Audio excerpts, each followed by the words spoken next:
Welcome to GottaBeReel movie reviews with Thommi and Jules, and right now we're reviewing The Lost City, starring Channing Tatum.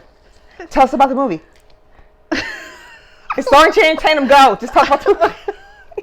It's rated PG-13. It's in theaters, and it stars Sandra Bullock as well as Loretta. I like Sandra Bullock. Yeah, me too. But you sound like you didn't even care about her or anybody else in this movie. Well, it was Channing Tatum. Channing Tatum, he plays Alan, aka Dash.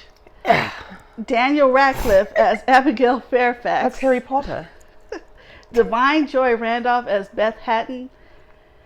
Brad Pitt, he is in here like I've never seen him before. Bill, it's like him and Matthew McConaughey. I don't care how much you dirty them up or make them scruffy; they still look good. You just can't make him ugly. No. He plays Jack Trainer, who is a trainer, as well as many other things. Yeah. And Oscar Nunez as Oscar. All right. So this movie is about a novelist whose husband recently passed away. So she's kind of losing that spirit for it. And she's on her, what she thinks is last book tour. And she gets kidnapped by an eccentric billionaire to help him find a lost treasure that she mentioned in her book. So she deciphered a code. It's in her book. She didn't think anybody would care or notice it, but he noticed it. So he kidnaps her to help him. And it's funny because Channing Tatum is actually just the model on her book covers. And it's funny, when they come out, he has his long flowing hair like he's on the cover of a Danielle Steele novel, and it's freaking hilarious. Yeah, it's Sandra Bullock. I like her in these when she's kind of quirky, nerdy roles. You know, I watch Heat with her and I forgot her name, but she's always in them quirky, weird roles, but they fit her so good. Yeah, McCarthy. Yes, that is correct. Yes, her. Yeah. And in that movie, she's like that, odd and quirky, but you know, I'm smart, but I don't like tight clothes, and stop trying to make me dress hoochie. And it's so funny. It's so funny, and this is what this is about. Channing's character is so serious. He is dead serious because he thinks who he is. He believes himself to be the person. She gets kidnapped, and he sees that, and he's going to save her. Gosh darn it! Yes, because he believes he's Dash.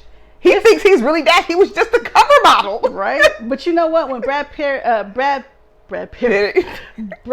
character comes in to save her, it's almost like a whole separate movie. Like that 5 minutes. It was amazing. It's like a real action. It's like a rush. Thriller. Like, I mean, I stuff he was doing. Up like, did you see the stuff he was doing and jumping? I'm like, oh, he bad. He about to save her. It was crazy. It was good. It was good. How can he do that? I've never seen him like those that before. stunts. You know what I'm saying? Like it was. It looked like he did the stunts, but I'm sure he didn't do something. Whoever did them stunts, you are the Strange. And it was fun. That's what the movie is about. Her getting kidnapped. Yeah. Them trying to save her. Him not, refusing to be just a cover model because now he's like, I want to be taken seriously. Right. I did this for this reason. And he's I want to be the one that says, shh, okay, I got you. It's so many cliche things in here that are done on purpose. Yeah. This movie was funny. Let me just tell you this. When I'm sitting at a theater watching something funny or at home. Yeah. I'm laughing on the inside, but my face doesn't have to. I don't have to do that because I laugh on the inside. I don't have to do that. In this theater, there was a family sitting here. There was a family sitting there. Guess what? They like to laugh out loud and clap and slap every time anything slightly funny came up. I'm like, oh my gosh. Please let me tune these people out because I don't want to start getting upset. I'm having a fantastic day and I'm going to leave like that. It was so hard tuning them out because they laughed at every single tiny little thing. And not just giggle. I mean, they were. That almost ruins your experience. I know. I laughed, and sometimes I laughed out loud, even with my face. My face didn't look like your face, like me. Jim Carrey and.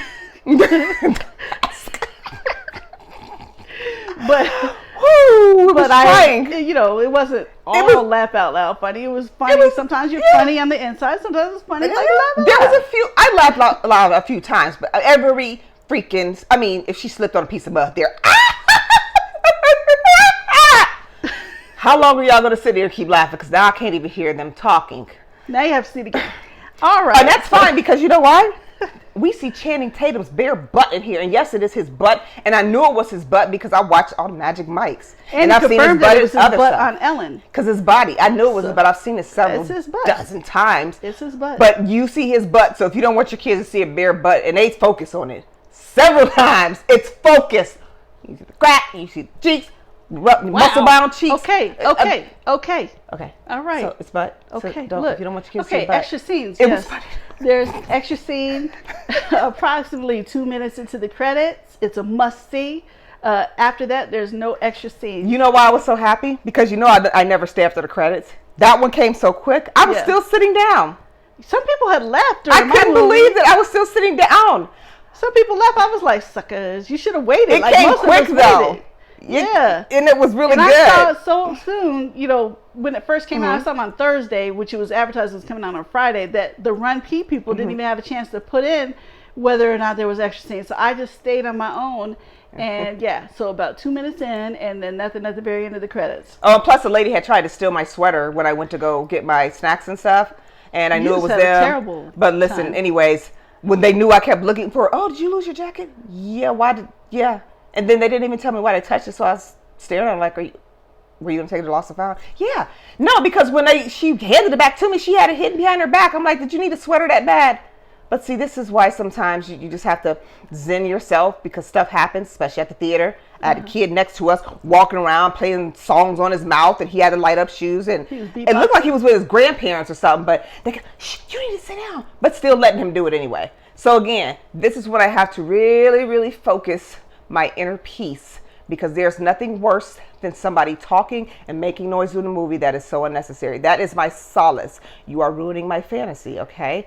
Don't do that. Don't bring the kids if they want to walk around in light up shoes or skate shoes. If they talk a lot, do not bring the kids, okay? Leave them at home. If you really want to see the movie, you just gotta have to wait for DVD, okay? Or streaming.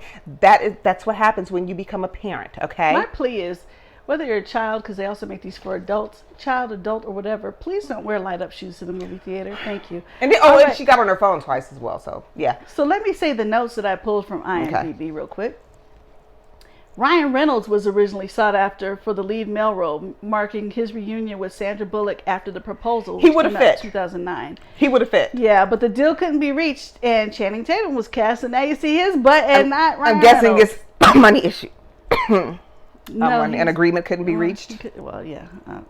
Okay. But Ryan Reynolds would have been, just like his Deadpool roles, he would have fit just fine in this movie. He would have fit. Yeah, he would have. As a Paramount Pictures movie, The Lost City is expected to debut on the Paramount Plus streaming service about 30 to 45 days after its release. Just like A Quiet Place Part 2. You had to say that. And Snake Eyes have done. Brad Pitt's character of Jack Trainer is a nod to the film that this is a loose remake of, Romancing the Stone, which came out in 1984. In that film, the lead character was called Jack Colton, and Mary Ellen Trainer, the wife of Robert Zemeckis, who directed it, has a small role.